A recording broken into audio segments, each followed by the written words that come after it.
Magandang araw po at ngayon po ay August 5, 2022 Biyernes. Mabuhay po kayo. Welcome po sa The Stock Market Today. Ang ating balita na i-share sa inyo ay tungkol sa Philippine Stock Exchange Index at ang earnings report ng mga ilang index stocks, no? ICT, NIKL, hindi naman index stocks ang NIKL, no? TEL, RRHI at SECB, hahapyawan lang po natin to, no? Kung first time niyo po dito sa channel na ito, ako po si Benji Chodoro, isang retired bank officer na nagsimula mag-invest sa Philippine stock market noong 2007 at ginagawa ko po ito araw-araw. At magto 2 years na po tayo. Nag-start po tayo ng August ng 2020. I also report yung pinaka-latest news tungkol sa inyong paborito at pinaka-aktibong stocks. Kung gusto niyo po ng content, inimbitahan ko po kayo mag-subscribe sa aking channel at kung meron po kayong stocks na gusto ipa-review, paki-comment sa comment box at aking ipa-prioritize. Hindi po ako financial advisor. Anything I say dito po sa aking channel ay hindi po financial advice. Huwag po kayong alis dahil babahagi ko sa inyo ang ating financial headlines at ang resulta ng trading sa ating PSA ngayong araw, August 5, 2022, dito lamang sa The Stock Market Today.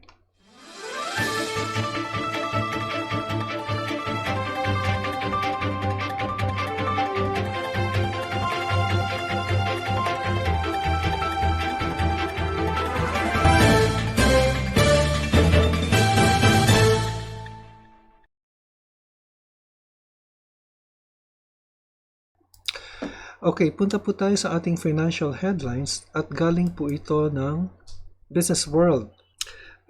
SECB monitoring Taiwan airspace closure note. So nagsara na ba ang airspace ng Taiwan? Merong military drills ang China po dyan, no?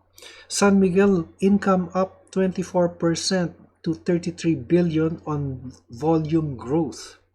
Then we have PLDT income rises to 7.7 billion. International Container Terminal income grows 43% to $152 million in second quarter. So that's about mga 8 to 9 billion pesos, ano? Robinson's retail earnings surged to nearly 1.6 billion. Okay, so yan po ang ating isa pa, no? Nickel Asia.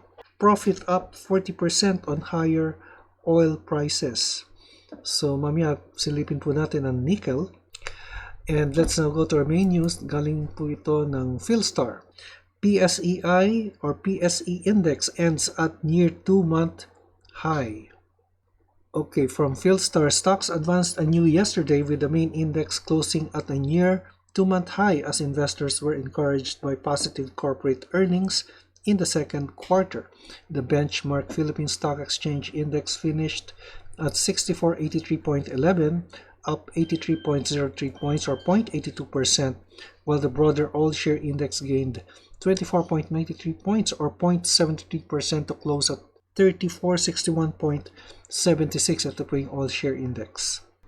Luis Limlingan of Regina Capital said investors picked up heavily beaten stocks ahead of inflation report for July, which is expected to be released tomorrow amid rising US-China tensions.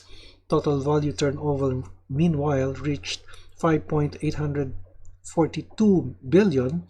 Market breadth was positive 98 to 78, while 49 issues were unchanged. Around Asia, shares mostly rose as investors welcomed encouraging economic data and quarterly earnings reports from big companies. Benchmarks rose across the region, including Japan, China, Australia, and South Korea. The gains followed a strong rally on Wall Street. Jitters eased over the visit of U.S. House Speaker Nancy Pelosi to Taiwan after she left for South Korea and then later Japan, firm U.S. allies for decades, but analysts said some geopolitical risks remain, with China conducting military exercises near the self-ruled island that it claims as its own territory. Despite the easing in immediate concerns, investors will be looking out for any potential escalation in the U.S.-China tensions, with any economic sanctions from China likely to negatively affect risk sentiment and positioning in Asian markets, said Anderson Alves of Active Trades. Alves said investors are also watching U.S. non-farm payrolls due Friday for indications on hiring and how that might affect interest rate policy. But overall, Pelosi's trip so far has had little impact on the markets. Okay, so yan po yung PSE index at tungkol sa PSE in general din, ano? And yung regional bourses natin, no? In the meantime, tingnan po natin yung studies na pinalabas po ng BDO Securities, and the first one is on international container terminals, no? Yung kay Mr. Razon. So, ang key news niya dito is strong results despite challenging global environment. The rating is still a buy and the target price is unchanged na sa 279, and based on the closing price yesterday ay meron pong implied upside of 48.5%. So, yan po ang ICTI. So, kung wala pong request mamaya, tingnan po natin si International Container Terminals.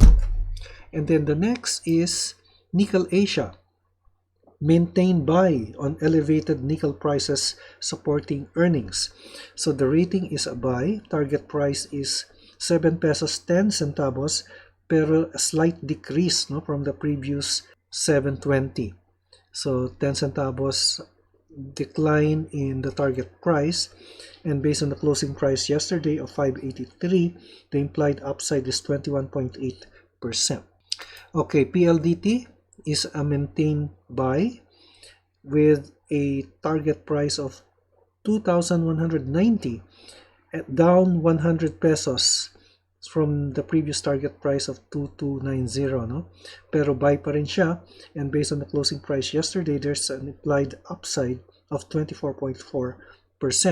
So, maintain buy because of robust demand for connectivity propels first half 22 results.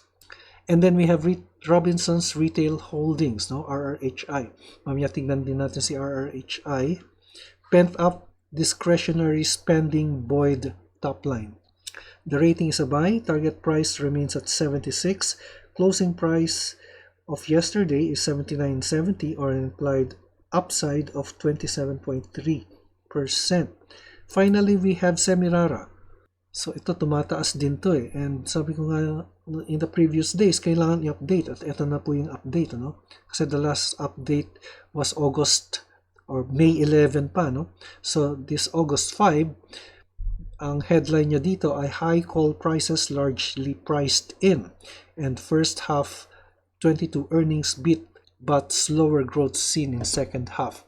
So the rating is from buy to neutral. Yan, so nag-downgrade, no, si BDO Sec dito from buy to neutral, but the target price was increased from 35 to 44. So from the closing price yesterday of 40.90, may implied upside of maliit lang, 7.6%. So yan po ang ating summary ng ating mga stocks na merong updated study.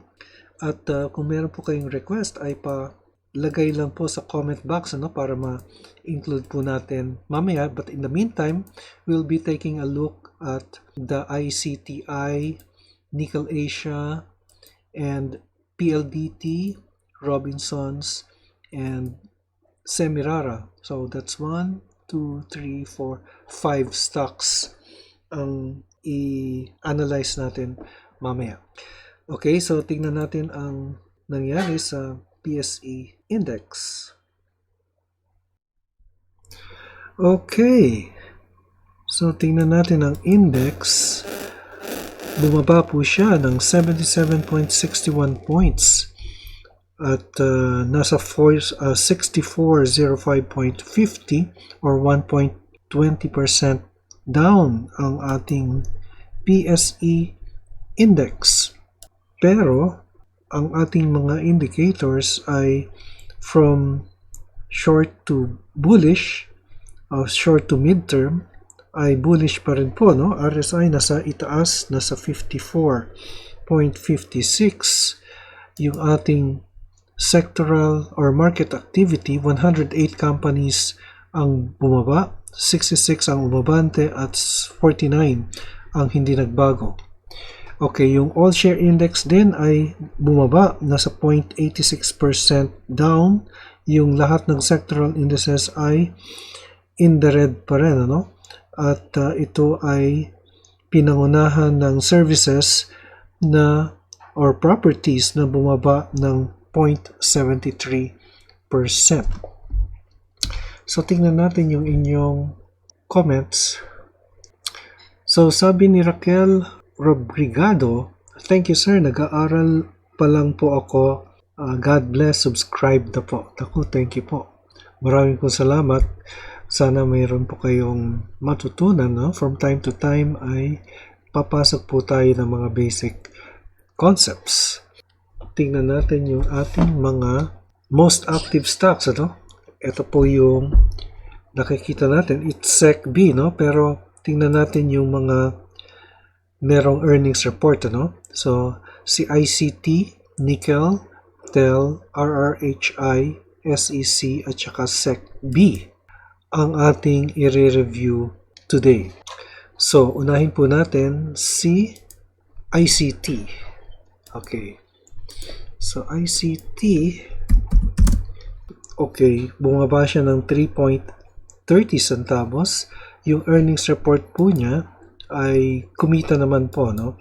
Yung second quarter earnings. Pero yung short-term indicator natin ay, on the short term, ay sideways po. Pero sideways to bearish po ang dating sa akin dito sa chart, ano? In the meantime, yung ating support nasa 179.48 at yung resistance nandito po sa 200 pesos. Yan po si ICT. RSI is nasa 47, no? Medyo mababa ng konti kesa sa gitna. Okay, next we will do NIKL. Si NIKL, naku, bumaba si NIKL. Tingnan natin, ano? Baka bumaba rin yung world prices niya, ano? NIKL is at 553, 5.15% po ang baba. Pero yung nickel prices po ay, well, slightly up, no? Actually, parang moving sideways lang pong yung nickel futures niya.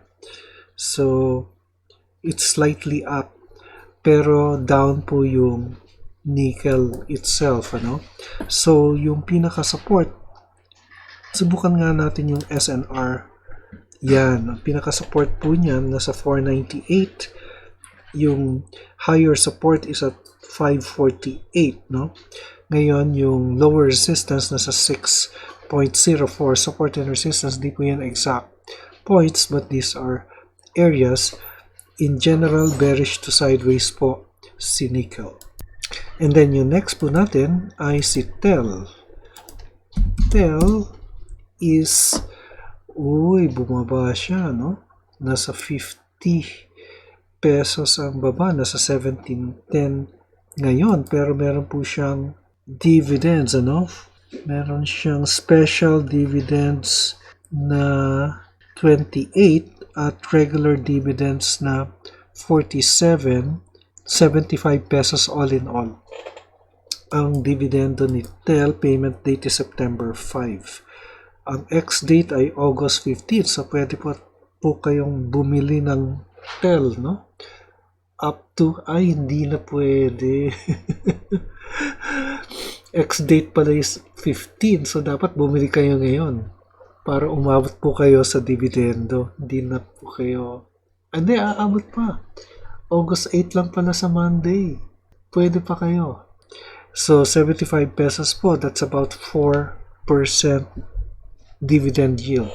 So, yung bearish to sideways si TEL at magandang bumili, no? So, yung pinaka-fundamental price po ni TEL, tingnan natin. PLDT is 21.90. Buy rating po ito or a 24% upside. Yan. So, meantime support is here. Nasa 1620. And resistance, almost resistance na po ito, na 1787 po ang pinakamalapit na resistance na nakikita natin. And then next, we have RRHI. Maganda rin ang earnings report ni RRHI ha. Buy rating po, 76 po ang kanyang target price. So, naku, talaga tumataas siya. Overbought na po yung stock. At it has been moving up lately, no? At na-plot ko na po yung next resistance level, nasa 63 pesos. And the next higher resistance, nandito po, nasa 67.50, more or less. Yan, so, pero yung kanyang target price ay nasa 77, I think. Robinson's Retail, 76 pesos or 23%, 27% upside. So, mga nasa 25% upside na lang po dahil tumaas na po siya. 61 pesos, no? And bullish po yung stock. Overbought na po siya. Okay, next. After RRHI, tingnan naman natin si SCC. SCC, nagkaroon siya ng doji today. Although bullish po yung ating mga indicators. Nasa 63 po yung RSI at nasa 41 pesos na po siya. So, patuloy po tumataas si SCC with a target price of actually neutral po si Video Securities dito pero tinaas niya yung target price to 44 pesos based on a 41 ngayon, no? Or a 7.5% upside more or less. So, neutral lang po siya dahil na-reach, priced in na po yung call prices dito So, gawa tayo ng parallel channel. Ang blue line o yung EMA 50 is acting as our support. So, nasa 37 pesos po ang pinaka-support ni SCC and the resistance nasa 42.25. Support and resistance, di po yan exact points but these are areas. So, RSI is nasa 63.5 which is bullish. Then, we have SECB, yung final stock po natin. SECB, bumaba po siya, no? 3 successive red engulfing candlesticks, pero ito ay nag-hold po yung support niya, no? So, yung support niya nandito po, nakikita ko po dito sa, actually, support area na po ito Yan, no? 82 or 81.40 more or less ang pinaka-support level po ni SECB, no? At nagbabounce po yan sa area yan. At yung RSI po niya ay mababa, nasa 32.11 but it reached an oversold level 2 days ago, no?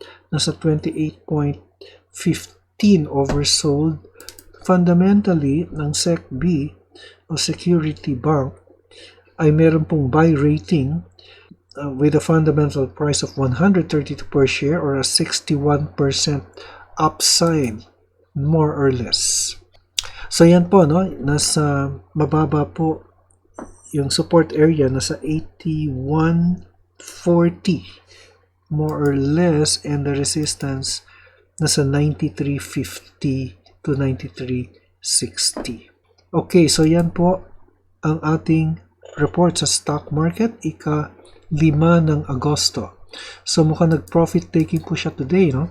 Kung titingnan natin yung PSE index, nag-profit taking siya. Balik lang po tayo sandali. Yan, no? Nag-profit taking po siya. Usually Friday po ay profit taking day. Okay, yan po ang ating report sa stock market, ika-5 ng Agosto 2022. Ito po si Benji Chitoro nagpapaalala, investment in knowledge pays the best interest. Maraming salamat sa inyong pagtangkilik at hanggang sa muli. Happy weekend, stay safe, God bless, and bye for now.